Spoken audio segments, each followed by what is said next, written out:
welcome and thank you for joining us. I mean, this is a pretty casual and informal setup, so we can really go into any directions or any questions that you have. But I mean, obviously, we're day 3 of the show, and you've probably heard quite a bit around the cloud and a lot of announcements. So there's been a week that we have been working on toward for many months. So that's a very exciting week for me, especially with the Microsoft and the Jitterbit announcements. So I guess just to kind of set the stage to where we are in the cloud, and then I'll just turn it over to you guys to cover any directions. Fundamentally, what we see here is a few trends in the cloud. I mean, obviously, most of our customers are still on-premise customers. We have a huge customer base, dating actually literally decades. We have started our journey in the cloud probably around 3 years ago now or so. But this is really something that we've seen accelerating in our customer base. And I think there's a few dimensions to it. So some customers, like you guys, have decided to go to the cloud and deploy our ERP directly as a SaaS product. We have actually more and more of those, especially globally actually. Australia is a pretty strong market for us in the cloud. Middle East is getting very strong as well. So we're starting to see really a traction.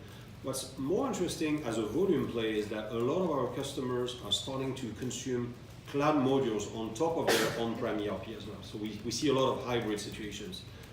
We actually have some of our new analytics products, some of our new e-commerce platforms that are exclusively cloud. So we see a lot of customers that are not yet ready or willing or not able to plan yet a full move to the cloud, but starting to deploy hybrids on top of a core ERP. And then there's the rest of the category where when we are in a sales cycle, a lot of the customers are not ultimately ready to jump in the cloud just yet, but 75% of them ask us the question, what is your cloud strategy? Are you going to be there for us when we need to, if we need to? So in kind of a nutshell, beyond how many customers are really running in the cloud, what's really critical is cloud is basically in every sales and customer conversations we have. And so we realized, and that's one of the reasons I joined Epicor, that it was time to kind of scale, to kind of prepare for major growth, to invest heavily in the cloud. The Microsoft announcement was one major part of that strategy. Obviously, when you want to go global, when you want to scale, when you want to have compliance, like in all geographies, you need to work on a platform that can grow with you as you need to. So that to me was a very exciting infrastructure move where we removed the feasibility of can we run in country X to like what is the business case to run in that country? You know, we know we can now. And the second aspect to that relationship was this platform as a service offering, which to me as a product guy, having access to the whole set of services that Microsoft provides is a huge advantage to accelerate innovation. Right? We have small and medium customers. A lot of our customers are relatively on the small side. There is no way we could have had a machine learning offering on-prem for them. It would have been cost prohibitive, would have been way too complicated. Now we can use the cloud to infuse some of those concepts in our cloud offering over time. So that's the Microsoft. On the Jitterbit side, the reason we made that move, pretty straightforward. I mean, I'm a strong believer that there's no real cloud products. You rent a cloud service more than necessarily a product. And so when you are starting to look at those things as services, it's important to enable something that can go cross vendor boundaries and cross module boundaries. So integration becomes a business enabler already. And so we wanted to look for a best-in-class iPaaS provider that would enable us to play into that cloud ecosystem, if you wish, and actually use that to grow our own cloud ecosystem as well. Have people integrating against Epicor using the iPaaS technology. So that's kind of in a nutshell. And of course, you heard Kinetic, the new modern user experience, which is not necessarily cloud specific, but obviously a key enabler in the cloud, and the ecosystem as well, which is also one of the dimensions that for me, taking care of the cloud is one of the critical. So I have 6 dimensions that I really look at for the cloud product strategy, and we had 4 announcements for 4 of those categories this week. So it is a really exciting time. So that's kind of a high-level introduction. Any questions or any specific areas you want? So what are the other 2? Exactly. So one of them is analytics. Okay. I mean, we already obviously do quite a bit of analytics today. I would qualify our analytics strategy today a strong business intelligence in the sense of the classic BI strategy. What we are looking at is really expanding that into more advanced analytics, so predictive analytics, so starting to infuse the whole machine learning. And the reason for that is not to throw that buzzword like right, left, and center, but think about the amount of data that customers using Epicor and using those other systems have accumulated over all those years using Epicor. Even if you're an on-prem customer and you're not planning to move to the cloud, that data is there. And today that data is used in still a fairly manual way, right? The users have to go and probe that data, have to do something with the data. How can we turn that data into a trigger? How can we turn that data into something that drives the business? So to me, the next move, now that we have Microsoft's deal kind of done and settled, is to start to work with them on some of the services they have around machine learning and AI and start to see how we can take our analytics to the next level. So that's one. The other one is configuration and extensibility. And that's one that we're really just starting our journey into. The reason it's important is if you look at ERP, I mean any enterprise system, but ERP is probably one of the best examples. Customization has always been kind of the blessing and the curse in ERP, right? You buy ERP and you customize this thing. It sounds like a great idea at first, and then you can't upgrade, right? I mean, we have a lot of customers that you might have heard about Project Cirrus, which is our upgrade initiative to help customers catching up with technology. We have customers that are still on systems that are 5, 6, 10-year-old, which prevents them from really going into more modern digital transformation and all that. If you translate that situation into the cloud, you have an unmanageable cloud solution. Because if each cloud customer is fully customized, then you don't have one cloud with customers on it. You have actually as many clouds as you have customers, right? And the operational challenge of upgrading those people transparently becomes unmanageable. So what we're doing over time is we're really shifting, like every other vendor, from a hardcore on-prem customization philosophy to more of a configuration, personalization, and extensibility strategy. In other words, think about configuration and personalization as admin level and user level control customization. So you provide a fairly flexible set of paradigms, but you kind of still have some kind of a boundary or tolerance on how far you can bring that from the vanilla product. And then we provide, to complement that, an extensibility platform that lets the customer really go the last mile, like create a new module, replace a page completely. So that's one of the ones we have just started to touch the project. But so to answer your question, so analytics and configuration and extensibility. Just to follow up on that customization, configuration, personalization issue. So are you planning to launch that in E10 first and then go to P21 and then eventually Eclipse, or what's your strategy? That's a great question. So and actually my answer is probably going to apply to more than just configuration and extensibility. Like Himanshu was saying yesterday, and in the cloud, I think it makes total sense. We're also doing that on-prem, but I think in the cloud it's absolutely logical. Some of those foundational capabilities, we're really going to move to a model where they're going to enable all our platforms. So when I look at the cloud, and by the way, so I have global responsibility for the cloud. So I'm responsible for our retail, distribution, and manufacturing cloud. And so when I look at those things, obviously we have the industry use cases, we have the specific things that a manufacturing customer or distribution customer is going to look for. But from a cloud infrastructure, a cloud operation, they're cloud. And I want to make sure that we build a foundation that we can literally share between all those things. So when we're looking at analytics or machine learning in analytics, when we're looking at search, for example, when we're looking at configuration and extensibility, to me those are foundational capabilities. They will have probably adjustments for each of the pillars. They have to be common. It makes no sense for a company like Epicor to have 3 completely disjointed analytics strategy or machine learning strategy or configuration and extensibility. So it will be very much like kind of a plank at the bottom of our strategy. Thierry, if I may ask, so in terms of the platform as a service / extensibility area, how do you see yourselves doing that? Are you looking to perhaps use the Microsoft direction of using the sort of power apps philosophy, or do you see yourselves opening your own sort of proprietary Epicor sort of PaaS toolset to do that? Right, so no, that's a great question. I don't have really a final answer on that, quite frankly, but as a general guidance, I'm not a big fan of trying to do everything ourselves. Mm-hmm. I don't believe Epicor is a PaaS company. Yeah. I mean, we're an application company, and that's what we're good at. So one of the reasons I personally pushed very hard for that partnership with Microsoft was to focus on what we are, which is a SaaS company. In my case, a SaaS company, but an app company. So trying to be a PaaS offering, I don't think would make sense for us. Now, do we leverage Microsoft or something else? We'll see. I mean, obviously, now that we have the way I will approach this thing is very simplistic, quite frankly. We have the Microsoft stuff on the table ready for us to consume. That's where we'll start, right? I mean, if what they have is exactly what we need or close to, I think it will be a very logical reason to build on that. If for whatever dimension what they have is not sufficient or not ready or whatever, we'll look potentially at other solutions. But really, I really want us to become a best-in-class SaaS manufacturing, distribution, and retail company. and not have to try to play something that we're not with. How does retail fit to that? Because that's not obviously on the Azure cloud. We've worked for a while. So. Yeah. So the retail business is running on AWS today. It's a historical reason, quite frankly. The decision was already made, and they have made quite a bit of progress. So when we worked on the Microsoft partnership, we looked at two options. We said, okay, do we refactor everything now on Azure, which is one strategy, or if things are reasonably working well on AWS, do we just keep things in parallel for now and reconvene later? We went with the second choice. Now, that being said, when we're starting to look at those Splunk capabilities, that raises the question again, right? So the jury is out to debate this thing. We'll see. Timescale, 2 years, 3 years? It's hard to tell, quite frankly. It's hard to tell. I mean, they're making major investment today on the cloud. Now, we've been pretty smart in what we've done with AWS.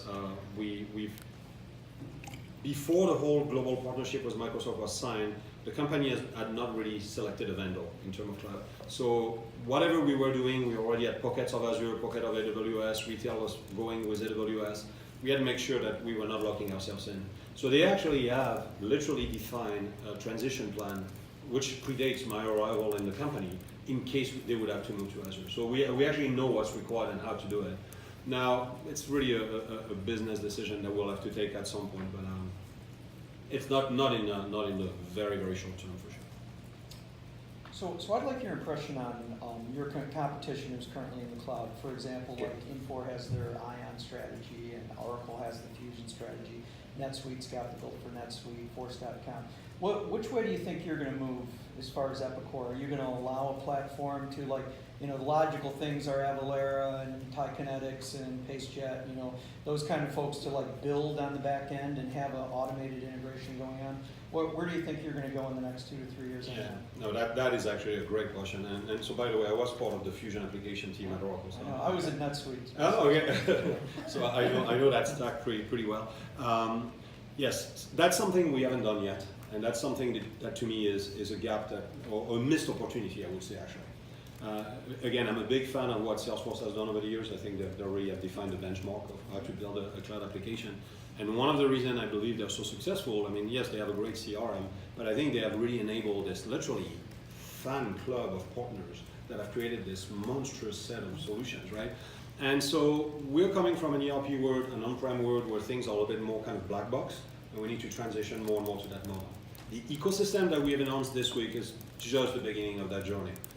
I would say it's probably going to take a little bit of time, but what I would like to get to is maybe 2 years, 3 years from now, start to have more and more of those strategic partners that see Epicor as actually a business avenue for them to grow.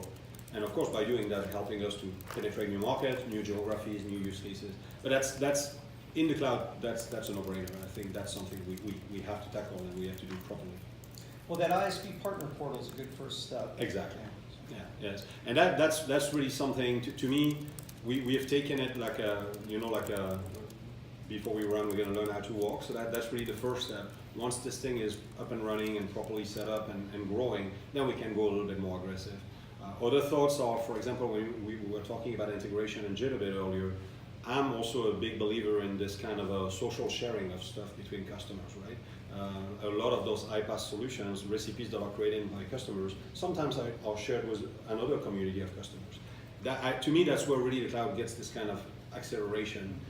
So that's the kind of things I want to get done in probably the next, as soon as possible. Thank you.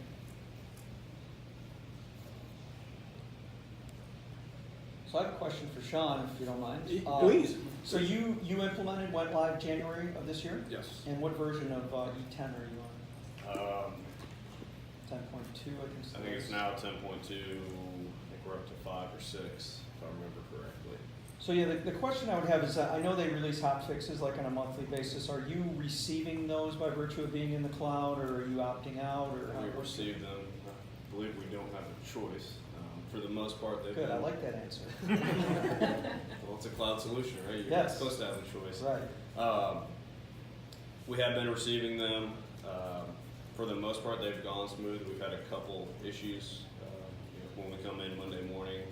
whether it's a server-side issue or we've had some slow processing after one fix. But for the most part, they've been pretty stable. No major hiccups that shut the operation down. But we definitely see that as an area of improvement in the cloud services team. I would agree. So do you provide a sandbox for them during the upgrade process and let them go ahead and, repopulate and check it out before you? We have a pre, during, and post kind of process when we do upgrades. I would actually agree with Sean. That's one of the areas that we are actually investing heavily right now. We want to make sure that this is becoming more and more transparent to them. So I think we've done already a lot of investment over the last year. We have accelerated that over the last 2-3 months, and I'm glad to hear that the recent ones have done.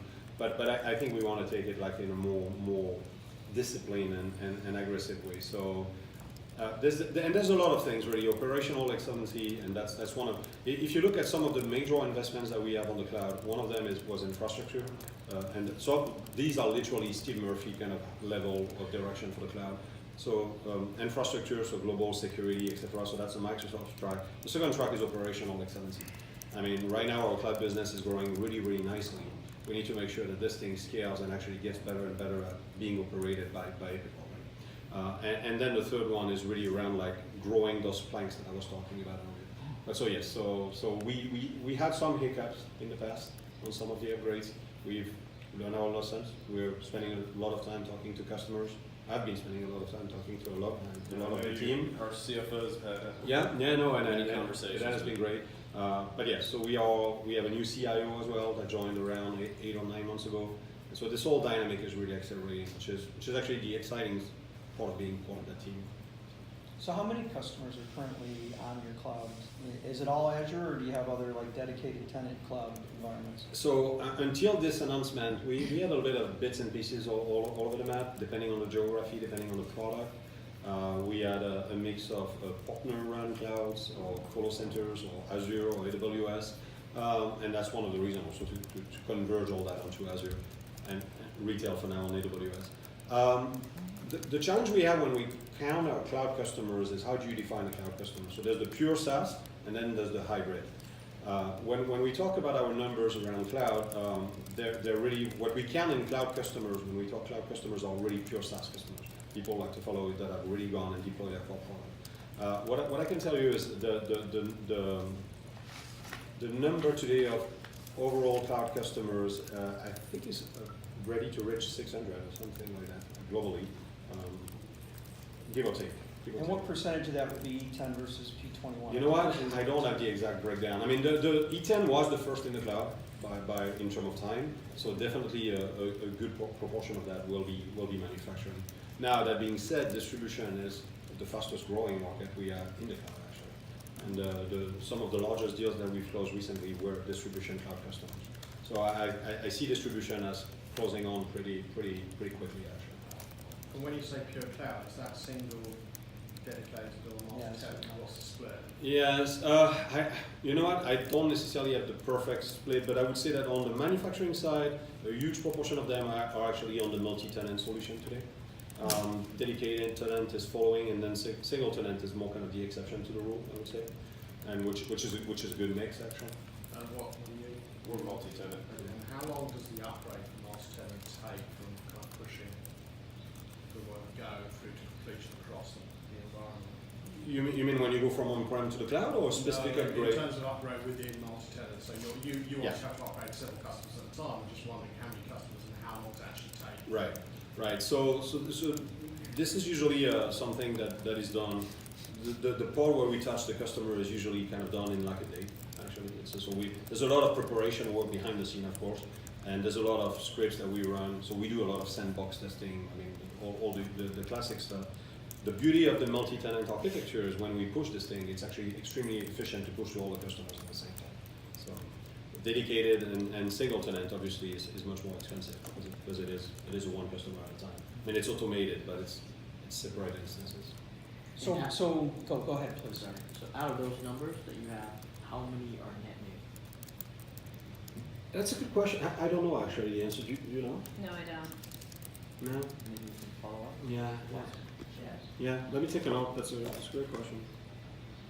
And also of that 600, does that also include the what I would call sort of legacy Epicor Express customers as well? Is that purely the sort of E10 and E21 customers?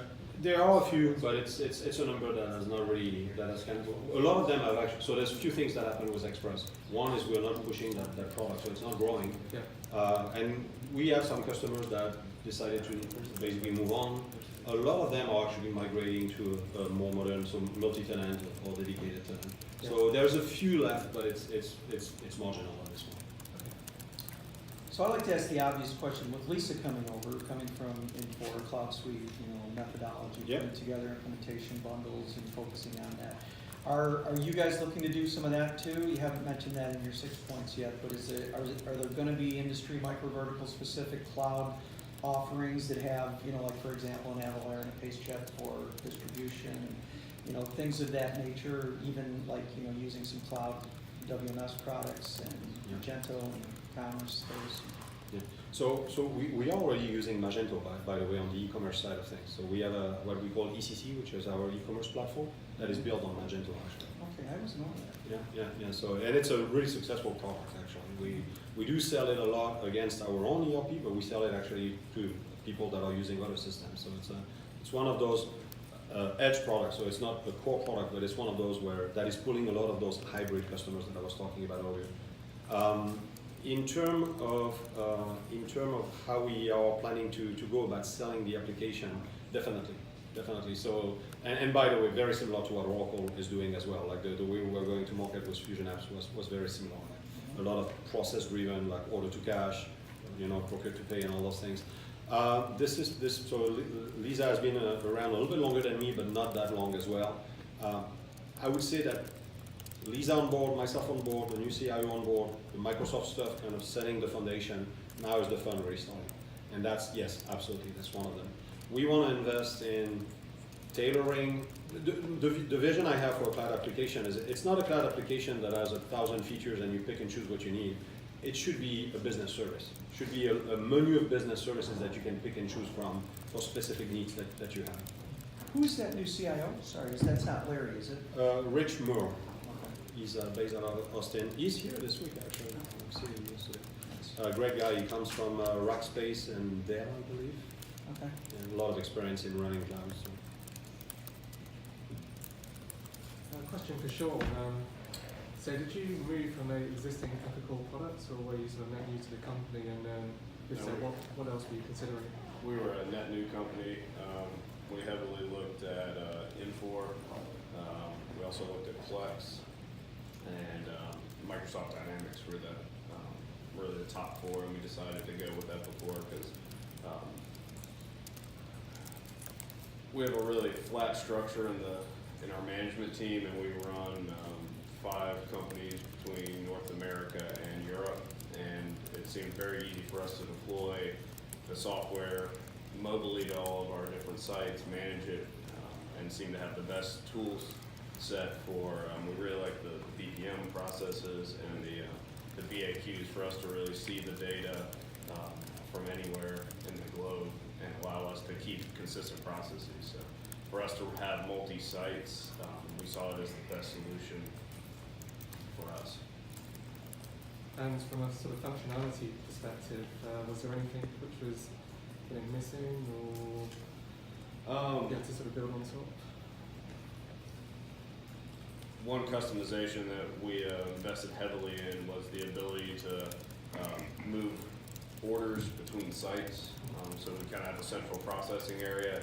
We had to do that through customization, but it's been functioning through the upgrades with very little maintenance, and the cost to deploy that was actually much less than what we had expected. So we'd like to see some more of that multi-company, the global tables, room for improvement there, but for the most part, we're pretty happy with the technology in its current state. You don't have all 5 sites yet? We have it on 2 sites. We hope to have 3 more sites deployed by the end of this year. How long did it take from start to finish to the first go live? We had an aggressive timeline. We did it in 6 months, so we selected Epicor, signed the contract in July of last year, and we were live January 1st. Do you have any problem finding resources that understood the cloud and how it worked with Epicor, or were they using their in-house on-prem team for it? We used their in-house consultants. Some were stronger than others. We mainly worked with, I think, 3 consultants. One was kind of our main contact, and he was familiar with the cloud and very capable inside E10. The 2 other consultants, definitely, it was a relatively new deployment, and a lot of the technology they weren't fully familiar with, but the fundamentals, they had all of that, so they were highly valuable to our deployment. And I mean, you're obviously a happy Epicor customer, otherwise you wouldn't be here. But were there one of the things we heard about yesterday in the keynote was that one of the customers in manufacturing had specific things that Epicor's solution wasn't yet doing, and they were very strong on wanting Epicor to help them make that happen, and Epicor did. So were there various things that you wanted to do that Epicor's system couldn't do that they helped you to implement and sort of went above and beyond to make that happen for you? Not specifically. The main thing was that order customization, but when we went with our selection, we knew that we were going to mold our business processes to fit the current system. There were some like-to-haves, some things that could be improved, but we focused on the core functionality, and we molded ourselves to fit their product offer. And that was a smooth process? It was relatively smooth for us. I think, they're big projects. It was as smooth as it possibly could Sure. be. And no doubt with the product going through continuous improvement, I mean, you're providing feedback and saying, well, look, work on this because we'd like to have that particular aspect working more smoothly in the future. Yeah, and I think there's a couple things on his docket that he's working through, and we have seen a couple things checked off, and we know there's more to come. But we see, for us, it provides a great platform for scalability.